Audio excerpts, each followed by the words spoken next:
ఆంధ్రప్రదేశ్ ప్రభుత్వానికి ముఖ్యంగా విన్నవించుకున్నది ఏంటంటే, గ్రామీణ వైద్యులు అందరూ సుమారు 67,000 మంది ఆంధ్రప్రదేశ్లో ఉన్నారు.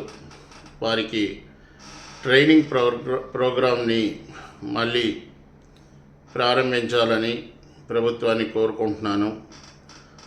మొత్తం ఇండియా మొత్తం 27 లక్షల మంది ఉన్నారు. మన ఆంధ్రప్రదేశ్లో డాక్టర్ రాజశేఖర రెడ్డి ముఖ్యమంత్రిగా ఉన్నప్పుడు ఒక కమ్యూనిటీ పారామెడికల్ వెల్ఫేర్ అని ఒక కమ్యూనిటీ పారామెడిక్ అనే ఒక ట్రైనింగ్ ప్రోగ్రామ్ని అరేంజ్ చేయడం జరిగింది. అది మధ్యలోనే ఆగిపోవడం వల్ల చాలామంది ఇబ్బంది పడ్డారు. అప్పుడు నారా చంద్రబాబు నాయుడు గారు కూడా Telugunadu community paramedical welfare association అని మన నాదెండ్ల కిషోర్ కుమార్ ఆధ్వర్యంలో సంఘం నడిచి చాలామందికి ఒక భరోసాని కల్పించింది తెలుగుదేశం పార్టీ. ఇప్పుడు మళ్ళీ నాదెండ్ల కిషోర్ కుమార్ గారు స్వర్గస్థులయ్యారు.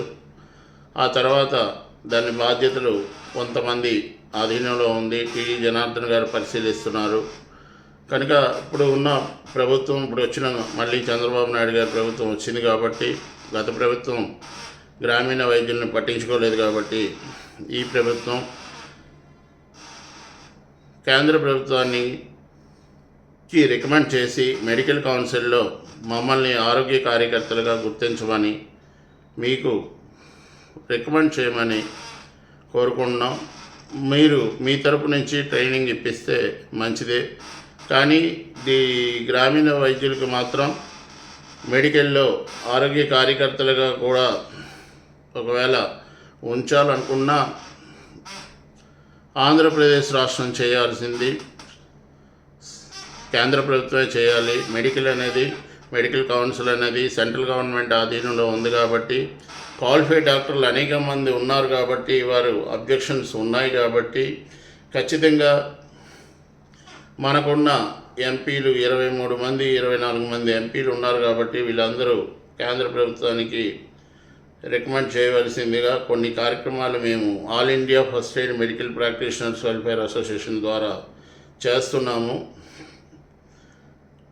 ఆ కార్యక్రమాలకి మీరు కొంచెం అన్ని రాష్ట్రాల నుంచి చేస్తున్నాము. మీరు కూడా కేంద్ర ప్రభుత్వానికి సహకరించి కేంద్ర ప్రభుత్వానికి రికమెండ్ చేసి అన్ని రాష్ట్రాలు కూడా రికమెండింపజేసి 27 లక్షల మంది కూడా ఒకే వేదిక మీదకి తీసుకురావాల్సిందిగా ప్రస్తుతం ఉన్న మన కొత్తగా తీసుకున్న శ్రీ నారా చంద్రబాబు నాయుడు గారు, మన ప్రియతమ ముఖ్యమంత్రి ఆంధ్రప్రదేశ్ వారికి కోరుకుంటున్నాను. అలాగే మన మంత్రి మండలిలో ఉప ముఖ్యమంత్రిగా ఉన్న పవన్ కళ్యాణ్ గారికి, అలాగే హోమ్ మినిస్టర్ అనిత గారికి, అలాగే అందరికీ ప్రత్యేకంగా మీ అందరికీ ఎన్నికైనందుకు శుభాకాంక్షలు తెలియజేస్తూ, మీ ప్యాకేజీలో మీ తాలూకా కొత్త చేసే కార్యక్రమాల్లో మమ్మల్ని కూడా గుర్తుంచుకొని మాకు కూడా ఒక అవకాశాన్ని, మాకు కూడా ఒక చట్టభద్రతను కల్పించాలి. ఎందుకంటే అనేక సమస్యల్ని ఎదుర్కొన్న గ్రామీణ వైద్యులు చాలా ఇబ్బందులు పడుతూ ఉన్నారు.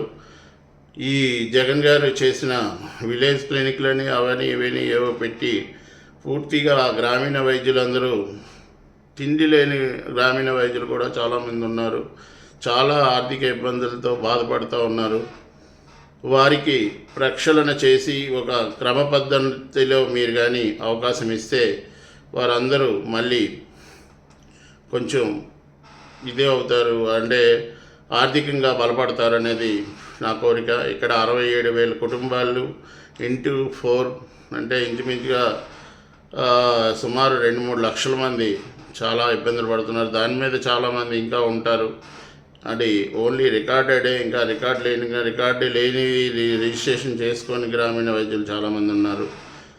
మొత్తం ఇలాగ 27 లక్షల మంది ఇండియాలో ఉన్నారు. అంటే సుమారు 2 కోట్ల మంది ఇండియాలో ఉన్నారు.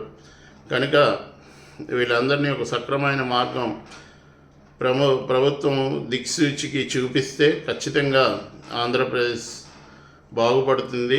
ఆంధ్రప్రదేశ్ లో ఆ గ్రామీణ వైద్యులందరూ బాగుపడతారు. వారి సమస్యలకి పరిష్కారం ప్రభుత్వమే చూపాలి. ఏదైనా ఇన్ టైంలో డిలే చేయకుండా అప్పటికప్పుడే నిర్ణయాలు తీసుకొని ముందుకు పోవాలని, ఈ 5 ఏళ్ళు ఈ ప్రక్షాళన ఎంతైతే మనం వెనక్కి వెళ్ళిపోయామో అది 5 ఏళ్ళలో జరగాలనే ఉద్దేశం. 20 ఏళ్ళు వెనక్కి వెళ్ళిపోయాము, 5 ఏళ్ళలోని మీరు కంప్లీట్ చేస్తే నెక్స్ట్ 5 ఏళ్ళు చాలా ఈజీగా పోతుంది. ఎప్పుడైనా నిర్ణయం తీసుకోవాలి దేని మీదైనా, ఆ నిర్ణయం ఏదో కొంచెం ముందుగా తీసుకుంటే చాలామంది వయసు అయిపోయిన వాళ్ళు ఉన్నారు, చాలామంది మిడిల్ వయసులో ఉన్నారు, కొంతమంది మధ్య వయసులో ఉన్నారు. వాళ్ళు చనిపోయేసరికి వాళ్ళు ఏదో మనకి ఒక గుర్తింపు ఇచ్చింది ప్రభుత్వం అనే ఆనందంతో ఉంటారు. కాబట్టి ఏది ముందు జరిగితే, ఏది ముందు జరగగలిగితే అది ఉపయోగపడితే ప్రభుత్వంకి సంతోషంగా ఉంటుంది. ఈ గ్రామీణ వైద్యులు కూడా సంతోషిస్తారు.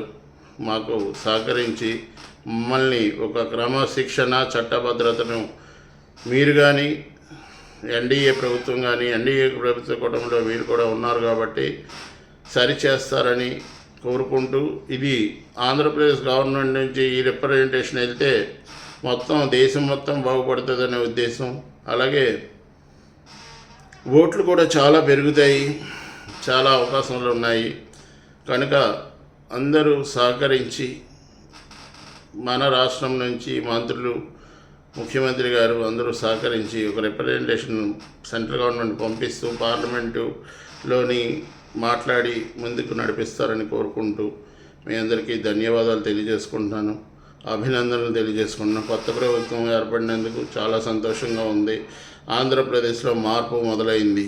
ఈ ఆంధ్రప్రదేశ్కి కాపాడడానికి మీరందరూ కూటమి చాలా ఉపయోగపడుతుందని, ఆంధ్రప్రదేశ్ ప్రజలకి చాలా సహాయం ఉంటుందని, కొత్త ఉద్యోగాలు వస్తాయని, అలాగే వాళ్ళతో పాటు మమ్మల్ని కూడా ఒక క్రమశిక్షణ చట్టభద్రతలోకి తెచ్చి మంచి మార్గసూచికగా ఉంటారని ప్రభుత్వాన్ని కోరుకుంటూ, ప్రభుత్వం ఒక ట్రైనింగ్ ప్రోగ్రామ్నైనా ఇచ్చి ఒక క్రమశిక్షణ చేయాల్సిందిగా కోరుకుంటూ, ఎందుకంటే చాలా ఇబ్బందులు పడ్డాము లాస్ట్ 5 ఇయర్స్లో.